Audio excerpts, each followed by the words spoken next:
हमारे सामने हैं अटल श्रीवास्तव जी, जो नगर निगम नगर पालिका चुनाव भिलाई 3 चरोदा के चुनाव प्रभारी रहे कांग्रेस पार्टी से।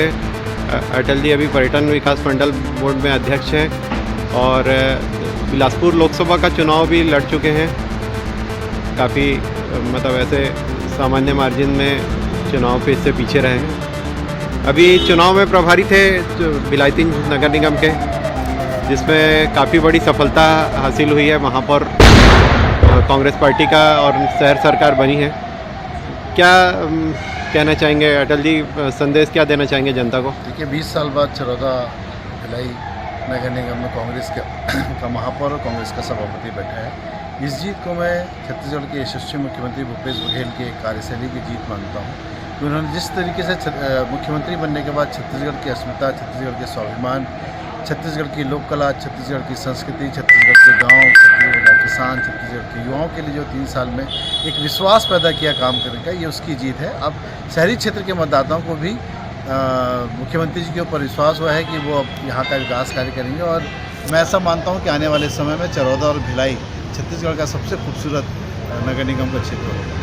जी जी, विकास कार्य करने के लिए क्या प्राथमिकता, और आप पर्यटन में भी हैं, उसके हिसाब से क्या कुछ कर सकते हैं इसमें? देखिए, इस क्षेत्र का सौभाग्य है कि इस क्षेत्र के निवासी माननीय मुख्यमंत्री जी भूपेश बघेल जी और यहाँ से कैबिनेट मंत्री जहीरवाड़ा के विधायक आदरणीय रुद्र गुरु जी यहाँ के विधायक और केंद्रीय कैबिनेट मंत्री है। तो यहाँ पर विकास कार्यों के लिए पैसे की कोई कमी नहीं होगी और मैंने आपसे कहा कि आने वाले समय में छत्तीसगढ़ का सबसे खूबसूरत नगर निगम का क्षेत्र चरौदा और भिलाई होगा। अटल जी, भिलाई स्टील प्लांट और चरौदा जाना जाता है भिलाई स्टील प्लांट के नाम से, जो एशिया का नंबर 1 प्लांट है, स्टील प्लांट है।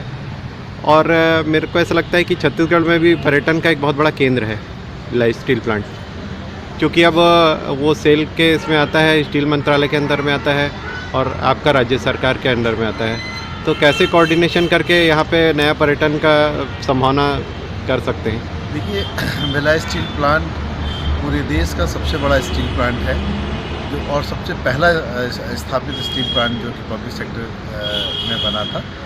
और नो डाउट आपको कहना चाहिए कि भिलाई जो है वो कॉस्मोपॉलिटन सिटी के रूप में विकसित हुआ है। यहाँ पर पूरे देश के हर समाज के, हर प्रदेश के, हर वर्ग के लोग यहाँ निवासरत हैं और पर्यटन की दृष्टि से या शैक्षणिक यहाँ पे जो स्कूल हैं, कॉलेज है, उस दृष्टि से यहाँ पर जो अपॉर्चुनिटी है वो बहुत ज़्यादा है। इस मामले में भिलाई का अपने आप पहले से हिंदुस्तान के नहीं, छत्तीसगढ़ सरकार उसको पर्यटन के हिसाब से कैसे मतलब उसको पर्यटन में संभावना कर पाएंगे? उसमें छत्तीसगढ़ प्रकृति का गढ़ है और यहाँ पर 44% वन है। हमारे पास बहुत बड़े बड़े डैम हैं, नदियाँ हैं, हमारे पास वाइल्ड लाइफ है, हमारे पास धार्मिक पर्यटन का बहुत बड़ा केंद्र राम वन गमन पथ बन रहा है। तो इस क्षेत्र में हमारे को अभी काम करने की ज़रूरत है और इस क्षेत्र में काम जारी है।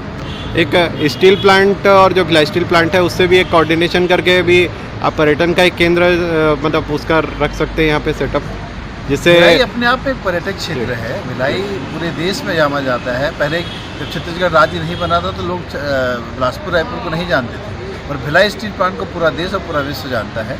तो वो अपने आप में भारत के मानचित्र में अपना स्थान रखता है। और पहले लोग भिलाई देखने आते थे कि भिलाई किस तरीके का बसा हुआ शहर है, बहुत वेल प्लान्ड शहर है। तो वो अपने आप में पर्यटन के क्षेत्र में नाम रखता है और वहाँ पर जिस तरीके का डेवलपमेंट और हुआ है वो पर्यटन मानचित्र में अपना स्थान रखता है। अटल जी, अभी आप पर्यटन विकास मंडल में हैं, अब आपको राज्य मंत्री का भी दर्जा है और पर्यटन में के क्षेत्र में जो भारतीय जनता पार्टी की सरकार के रहते रहते जो काम किए थे और कुछ काम अधूरे भी रह गए हैं, उसमें कुछ पर्यटन सर्किट अधूरे भी रह गए हैं, जिसमें अभी तो कोरोना काल के वजह से भी पर्यटकों की संख्या काफ़ी कम हुई है। उसको बूस्टअप करने के लिए, उसको नए एनर्जी के रूप में फिर से पर्यटन केंद्रों को विकसित करने के लिए क्या योजना है?